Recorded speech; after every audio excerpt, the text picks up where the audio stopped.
नमस्कार दोस्तों, मैं करिश्मा वाबले फिर से आप सभी का एक बार स्वागत करती हूँ आपकी अपने शो में, जिसका नाम है गीतों की कहानी करिश्मा की जुबानी। इस नए एपिसोड में मैं आपको संगीत की नई कहानियों से रूबरू कराऊंगी।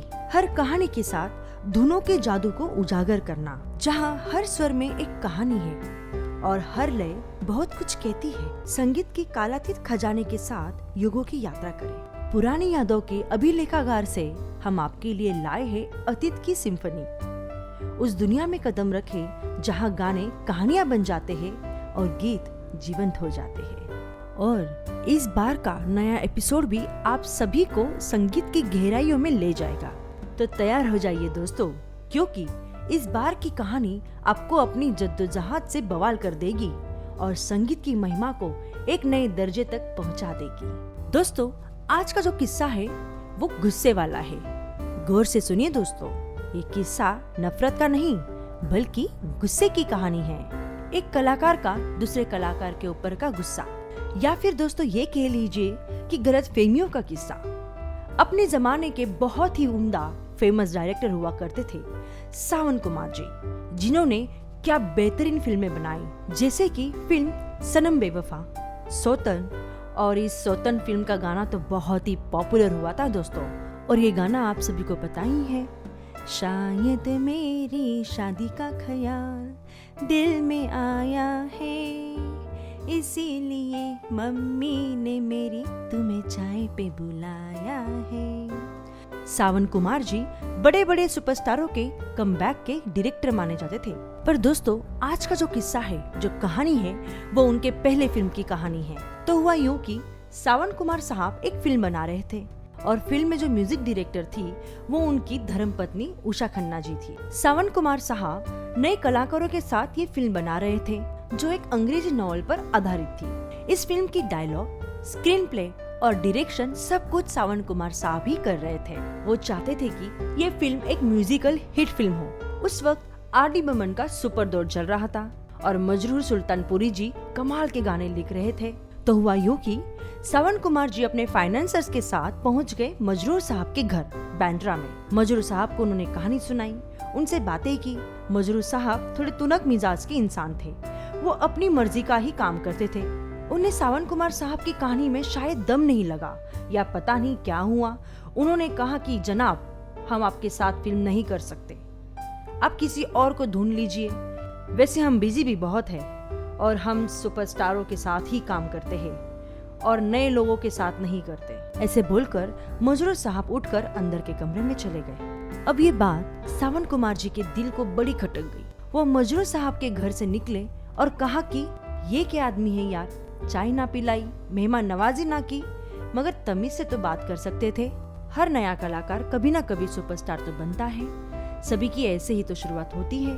और मैंने इनसे ऐसी क्या गलत बात कर दी कि उन्होंने मुझसे ऐसा बर्ताव किया। और उनका दिल टूट सा गया था मजरूर साहब से।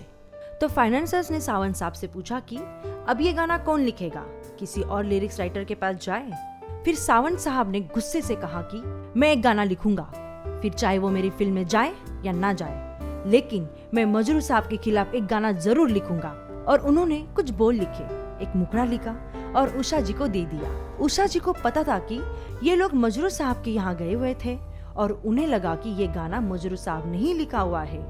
उन्होंने मुखड़ा पढ़ा और उन्हें वो मुखड़ा बहुत ही पसंद आया। उन्होंने कहा कि मजरूर साहब ने तो कमाल ही कर दिया, हमारी फिल्म की जो सिचुएशन है उसके लिए ये गाना सबसे अच्छा है और इससे अच्छा गाना बन ही नहीं सकता।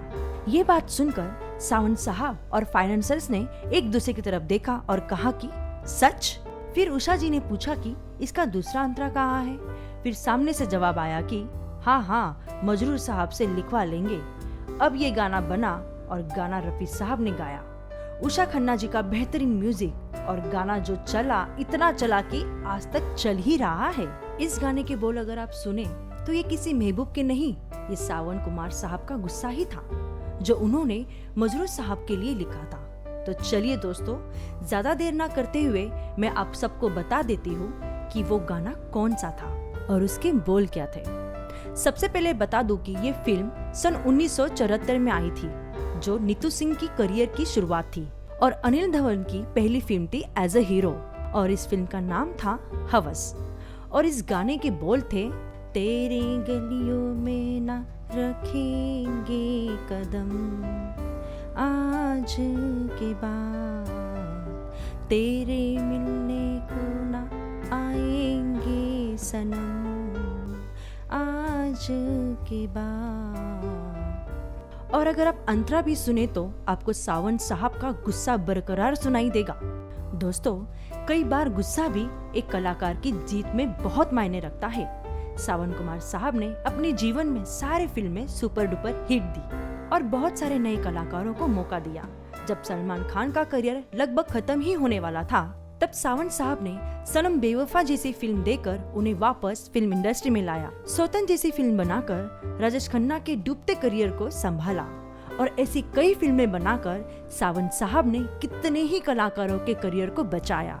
इसके बाद सावन कुमार साहब एक फुल फ्लेज्ड लिरिक्स राइटर भी बने और कई महान गाने उन्होंने लिखे, जैसे कि कहो ना प्यार है का वो गाना, क्यों चलती है पवन, और सौतन फिल्म का वो गाना, शायद मेरी शादी का ख्याल दिल में आया है। तो ऐसे कई सारे गीत इन्होंने लिखे थे। सावन कुमार साहब का इस फिल्म इंडस्ट्री में बहुत ही बड़ा योगदान रहा और ऐसे महान फिल्म डायरेक्टर और ऐसे महान लिरिक्स राइटर को आपकी और मेरी तरफ से शत शत नमन। तो दोस्तों, यही था आज का किस्सा और यही थी आज की कहानी।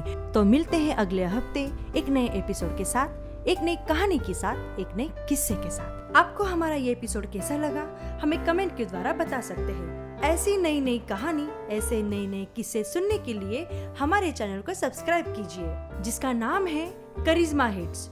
तो फिर मुलाकात होगी एक नए गीत के साथ में हमारे इस शो में, जिसका नाम है गीतों की कहानी करिश्मा की जुबानी। धन्यवाद।